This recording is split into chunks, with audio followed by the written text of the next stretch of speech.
Hello everyone, last के video में हमने कवर किया था किडनी एंड यूरेटर्स। आज की वीडियो में हम कवर करेंगे यूरिनरी ब्लैडर एंड यूरेथ्रा। एक रिक्वेस्ट है आप सबसे, अगर आपको वीडियोस पसंद आ रही हो so please like share and subscribe मेरे यूट्यूब चैनल। वीडियो स्टार्ट करते हैं बिना किसी टाइम वेस्ट के। दैट इज यूरिनरी ब्लैडर क्या होता है? इनडिस्टिंक्टेबल होलो मस्कुलर ऑर्गन होता है, मतलब कंप्लीटली आपका कौन होता है? Reservoir of urine. नेक्स्ट मैं बात करूँ इसकी सिचुएशन की। कोई भी एनाटमी है ऑर्गन की, उसकी सिचुएशन काफी ज्यादा इंपॉर्टेंट है, लर्न करेंगे वो भी ट्रिक से। देखो इसकी सिचुएशन जो है वेरिएबल होती है। सी बट मेनली कहाँ सिचुएटेड होता है? पेल्विक कैविटी के अंदर and posterior to your pubis symphysis. Pubis symphysis के पीछे वाली साइड ये प्रेजेंट होता है, और मेल्स के अंदर ये डायरेक्टली एंटीरियर टू रेक्टम होता है। एम आर मिस्टर हम मेल्स के लिए यूज करते हैं, सो मेल्स में ये डायरेक्टली रेक्टम के पास में प्रेजेंट होता है एंटीरियर साइड में। फीमेल्स के अंदर हमारे पास ये प्रेजेंट होता है anterior to vagina and inferior to the uterus. Okay, next we have इसका shape, size and position. We have the urinary bladder. इसकी साइज, शेप और पोजीशन जो है वो किस पे डिपेंड करती है? वो अमाउंट ऑफ यूरिन पे डिपेंड करती है, और इसकी कैपेसिटी 220 टू 320 ml हमारे पास देखी जाती है, और हमारी जो यूरिनेशन की डिजायर होती है वो हमें 300 ml पे देखने को मिलती है। इसकी मैक्सिमम कैपेसिटी जो है वो हमारी 500 ml होती है, और ये भी पेनफुल कंडीशंस क्रिएट करती है अगर यूरिनेशन टाइम पे नहीं हुआ तो। इसकी शेप है एम्प्टी ब्लैडर, जो होता है जो खाली ब्लैडर है उसकी टेट्राहेड्रल शेप होती है। सी, आपके पास भी कोई भी पॉलीबैग रहेगा, so it is A completely reservoir of urine. So reservoir है तो मतलब रिजर्व करेगा यूरिन को। तो पॉलीबैग क्या काम आता है? आपके जो भी वेजिटेबल्स वगैरह होता है या फिर कोई भी मतलब आपके पास आइटम है उसको रिजर्व करने के लिए, तो उनका शेप कैसा होता है? टेट्राहेड्रल होते हैं, 4 साइड होते हैं उनकी। तो एम्प्टी कंडीशन में ये भी आपको पॉलीबैग जैसा ही देखने को मिलेगा, टेट्राहेड्रल। फुल ब्लैडर मतलब पीयर शेप का, अगर आप कुछ भी उसमें के अंदर फिलिंग करोगे तो इसकी शेप कन्वर्ट होगी पीयर शेप के अंदर। Next we move. See, this is the clear picture of urinary bladder. Urinary bladder में आपको डाउनवर्ड मतलब नेक वाले पोर्शन में क्या देखने को मिलेगा? यूरिनरी ब्लैडर जो कंटिन्यू करता है आपकी यूरेथ्रा के साथ में।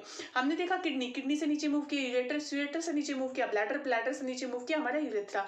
We have neck portion and ये इसकी सारी सरफेस एंड उसके बॉर्डर्स प्रेजेंट है। We have lateral border and we have superior surface. Superior surface में आप लर्न करें, सुपीरियर सरफेस में इसके प्रेजेंट होता है median umbilical ligament and we have the inferolateral surface. This is the apex portion and this is the your base portion. So ये आपका base वाला पोर्शन है, ये आपका अपेक्स वाला पोर्शन है, और इसके अंदर ऑब्लिकली किसकी ओपनिंग होती है? We have ureters. नेक्स्ट मैं बात करूं कि आपको क्या क्या देखने को मिलेगा। देखो ट्राइगोन है यूरिनरी ब्लैडर के अंदर, काफी ज्यादा इंपॉर्टेंट है। ट्राइगोन का एमसीक्यू में पूछा जाता है, और मतलब कि 5 मार्क में भी पूछ लेते हैं कि इसको डिफाइन कीजिए।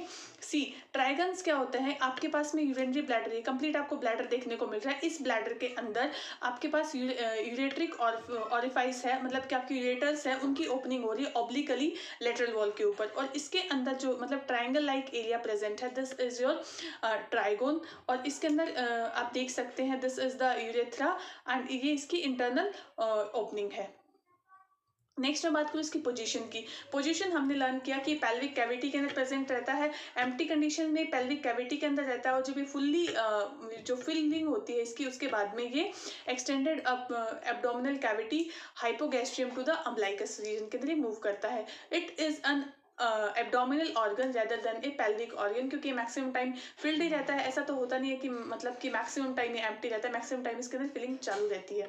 So it is N pelvic organ, it is an abdominal organ rather than a pelvic one. Okay, so external features क्या होते हैं? एक्सटर्नल फीचर्स हैं हमारे पास एम्प्टी कंडीशन में हमने लर्न किया कि सेक लाइक स्ट्रक्चर होता है, मतलब कि टेट्राहेड्रल होता है। अपेक्स जो होता है इसका डायरेक्टेड फॉरवर्ड, हमने देखा था कि इसका ये अपेक्स है यहाँ पे प्रेजेंट था। इस डायग्राम में आप देखेंगे कि अपेक्स था, डायरेक्टेड फॉरवर्ड है हमारे पास। Next we move. See, this is the base or the fundus वाला portion which is directed backward. Apex जो है वो फॉरवर्ड डायरेक्शन में है। ए से आगे बढ़ो मतलब फॉरवर्ड बढ़ो, तो अपेक्स जो है वो हमारा फॉरवर्ड पोजीशन में है, और बेस जो है मतलब कि बैकवर्ड। ओके, नेक की बात करूँ तो नेक आपने किसके साथ कनेक्टेड याद किया था? यूरेथ्रा के साथ में कनेक्टेड याद किया था। ये लोअर मोस्ट इसका फिक्स पोर्शन होता है। अगर मैं सर्फेस की बात करूँ, इसके पास कौन सी सर्फेस होती है? इसके पास एम्प्टी कंडीशन में हम इसके फीचर्स देख रहे हैं। एम्प्टी कंडीशन में इसके पास 3 सर्फेस होती है। We have the superior surface, right inferolateral and the left inferolateral. Empty condition में 3 सरफेस होती हैं क्योंकि ये मतलब कि यहाँ पे टेट्राहेड्रल शेप का है और बॉर्डर्स इसके पास 4 देखने को मिलेगी। 3 हमारे पास क्या देखने को मिली, सरफेस और 4 बॉर्डर्स। ओके, तो right lateral, left lateral, anterior border and the posterior border. Okay, next we have the जब ब्लैडर जो है उसकी कंप्लीट फिलिंग हो चुकी है, अब ये पियर शेप का हो चुका है। इसका अपेक्स जो है वो directed upward and towards the umbilicus, neck is directed downward and इसकी 2 सरफेस होती है, that is your anterior surface and posterior surface। Wall of urinary bladder, हमें हमारे पास जो इसकी वॉल्स होती है, देखो आपके ने जब डाइजेस्टिव सिस्टम पढ़ा था तो आपने 4 चीजें पढ़ी थी, submucosa, mucosa muscularis and serosa. We have submucosa की जगह पे बाकी सारी लेयर्स यहाँ पे प्रेजेंट है, that is your mucosa muscularis and serosa. See, mucosa क्या होता है, कोई भी होलो ऑर्गन होता है उसकी इनर लाइनिंग कौन करता है, हमारे पास म्यूकोसा करता है, that is the deepest coat of the mucosa. And mucosa के अंदर रुगे प्रेजेंट है, मतलब कि फोल्ड्स प्रेजेंट है। जब ये खाली होगा तो ये फोल्ड के रूप में प्रेजेंट रहेगा, तो ताकि ये एक्सटेंड कर सके, जब इस ज्यादा स्पेस चाहिए तो ये एक्सटेंड हो सके। ऐसा आपने स्टमक के अंदर भी देखा होगा कि रुगे प्रेजेंट होते हैं। ट्राइगन एरिया होता है कहाँ पे, in the floor of the urinary bladder. Floor of जो यूरिनरी ब्लैडर होता है वहाँ पे हमारे पास ट्राइगन प्रेजेंट होता है। It is a triangular area, trigone है मतलब कि इसके 3 एंगल्स है। Okay, on the posterior wall of the urinary bladder, on the posterior wall of the urinary bladder, पीछे की साइड में फ्लोर पे प्रेजेंट है। ये यूरेटर्स कहाँ ओपन होते हैं, मैंने आपको बताया था कि ऑब्लिकली ओपन होते हैं to the lateral corners of the trigone, while the urethra opens on the lower angles. See, muscularis, muscularis मतलब कि कोई ना कोई मसल प्रेजेंट है यहाँ पे। कौन सी मसल प्रेजेंट है, we have the detrusor muscle. कौन सी मसल है, we have the detrusor muscle.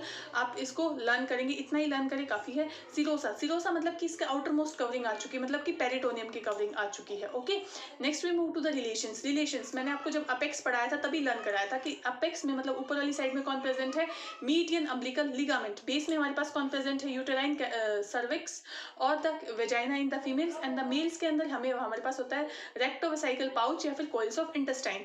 Lower part जो होता है इसका सेमिनल वेसाइकल या फिर डक्टस डिफरेंसेस, ये मेल्स के अंदर प्रेजेंट है। फीमेल्स सॉरी, अब नेक की बात करेंगे मेल्स के अंदर, तो हमारे पास कौन प्रेजेंट आता है, नेक पोर्शन पे आपने देखा होगा कि जब आपका यूरेथ्रा मूव कर रहा था तो वहां पे हमारे पास कौन प्रेजेंट था, प्रोस्टेट प्रेजेंट था नेक पोर्शन पे, वहीं से हमारा यूरेथ्रा ने मूव करना स्टार्ट किया था। फीमेल्स के अंदर कौन प्रेजेंट होता है, upper part of urethra. Superior surface, जो इसकी सरफेस आती है we have superior surface. Superior surface में अभी हम तक हम लर्न कर चुके हैं कौन कौन से। मेल के अंदर किसको कौन कवर करता है, covered by peritoneum and contact with the sigmoid column, इतना लर्न करेंगे। फीमेल्स के अंदर भी ये कवर्ड बाय पेरिटोनियम होता है, एक्सेप्ट 3 जगह से नहीं होता है, that is your uterine cervix and isthmus of the uterus. Inferior lateral surface की मतलब कि इसकी इंफीरियर लेटरल मतलब साइड वाली सरफेस की अगर मैं बात करूं, वी हैव द मेल्स के अंदर और फीमेल्स के अंदर दोनों के अंदर सेम रहता है, दो ही नाम याद करेंगे। प्यूबिस दोनों में प्रेजेंट है, and levator ani obturator internus, levator ani and obturator internus. Okay, blood supply organ के हिसाब से ही होती है, मतलब कि सुपीरियर एंड इंफीरियर इसकी वेसाइकल आर्टरी, वेनस ड्रेनेज आपको vesicles of the venous plexus, और लिम्फेटिक ड्रेनेज हमें इलियाक नोड्स देखने को मिलेंगे। Nerve supply we have sympathetic and parasympathetic, T11 to L2 and T11 to L2। See, kidney के अंदर हमने जो याद किया था ना वो भी कुछ इस जैसे सिमिलर था, तो एक ऑर्गन की सप्लाई मतलब एक सिस्टम की सप्लाई समवेयर अराउंड सेम सी मिलती है। पैरासिम्पैथेटिक में S2 S3 and S4। Applied aspect में कभी कभार क्या होता है कि हमें इसके अंदर रप्चर की इंजरीज देखने को मिलती है, या फिर यूरिन रिटेंशन नहीं हो पाता है, ऑब्स्ट्रक्शन हो जाता है, मतलब रुकावट आ जाती है इसके पाथवे के अंदर, ये सब आपको देखने को मिलता है। Next we move to the urethra. Urethra हमें 2 देखने को मिलते हैं, we have the female urethra and the male urethra. Male urethra की जो लेंथ है वो थोड़ी सी ज्यादा होती है as compare to female.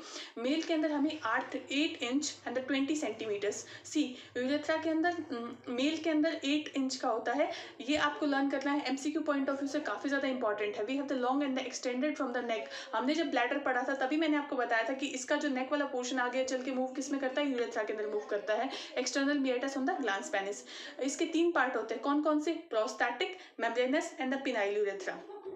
Spongy, इतना सिंपल सा आप डायग्राम अगर ड्रॉ करना चाहो सिर्फ एज ए रिप्रेजेंटेशन के रूप में फ्लो चार्ट बनाना चाहो तो आप बना सकते हो। We have prostatic, membranous and the penile और the spongy urethra. See, prostatic urethra जो होता है वो हमारा मोस्ट एक्सटेंडेबल पार्ट होता है, मतलब इसका मोस्ट वाइड पार्ट कौन होता है हमारे पास, prostatic urethra, and the widest and the most dilatable portion of the urethra. And ये कितने का होता है, 3 सेंटीमीटर का होता है, बस इतना याद करें। ये बेस से अपेक्स तक मूव करता है। मेम्ब्रेनस होता है, मेम्ब्रेन मतलब मेम्ब्रेन जितना पतला है, दैट इज योर 1 सेंटीमीटर का, and it is the least distensible, membrane को ज़्यादा खींचेंगे तो ज़्यादा फट जाएगी, सो ये लिस्ट डिस्टेंटेबल होता है। पिनाइल यूरेथ्रा की अगर मैं बात करूँ, पिनाइल यूरेथ्रा है मतलब ये 16 सेंटीमीटर का है। Okay, it is long and enclose to the bulb and the corpus spongiosum of the penis. See, the bulbourethric gland opens into the penile urethra below the urogenital diaphragm. बस इतना ही learn करना है, इससे ज़्यादा learn नहीं करना है। Female urethra की अगर मैं बात करूँ तो ये 1.5 इंच लॉन्ग होता है and it extend from the neck of the bladder, bladder से ही मूव करेगा and to the external meatus and where it opens into the vestibule about the 1 inch below the clitoris. Then it transfers the sphincter urethra and lies immediately in the front of vagina. At the side of the external meatus are the small opening of the ductus of the paraurethral gland and the urethra can be dilated relatively easily. ये आज के video में हमने complete urinary system को complete कर दिया है। Last video में मैंने किडनी यूरेटर्स पढ़ाए थे, आज मैंने पढ़ाए हैं urethra and urinary bladder. I hope आपको वीडियोस पसंद आ रही होगी, so please like share and subscribe my YouTube channel. This is the only motivation for me, ताकि मैं आपके लिए और भी अच्छी अच्छी स्ट्रैटेजी वीडियोज़ और लेसन्स लेके